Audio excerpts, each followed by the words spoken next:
GB முத்து வீட்டின் முன்பு நடந்த மாந்திரீக பூஜை. சூனியம் வைப்பதாக நினைத்து சண்டையிட்ட விபரீதம். ஜிபி முத்து குடும்பத்தினரை வெளுத்து வாங்கிய பக்கத்து வீட்டினர். உடன்குடி டிக்டாக் புகழ் ஜிபி முத்துக்கு என்ன நடந்தது? டிக்டாக் மூலம் பட்டி தொட்டி இயங்கும் புகழ்பெற்றவர் ஜிபி முத்து.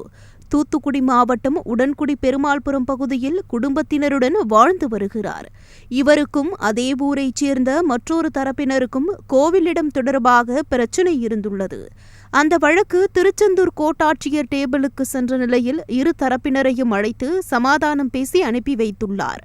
இந்த நிலையில் கடந்த 20ஆம் தேதி நள்ளிரவில் ஜிபி முத்துவின் வீட்டின் முன்பு அவருடன் மோதிய எதிர்த்தரப்பினர் கேரளா மாந்திரீகம் கொண்டு சூனியம் வைப்பதற்காக பூஜை நடத்தியதாக கூறப்படுகிறது. இதனை அறிந்த ஜிபி முத்து எதிர்த்தரப்பினரிடம் சென்று கேள்வி எழுப்பியுள்ளார்.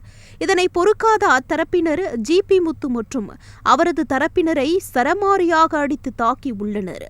இந்த சம்பவம் அங்கிருந்த சிசிடிவியில் பதிவான நிலையில் குலசேகரன்பட்டினம் காவல் நிலையத்தில் ஜிபி முத்து புகார் அளித்துள்ளார். அதன் பேரில் பரமசிவம் உள்ளிட்ட 8 பேர் மீது போலீசார் வழக்கு பதிவு செய்தனர்.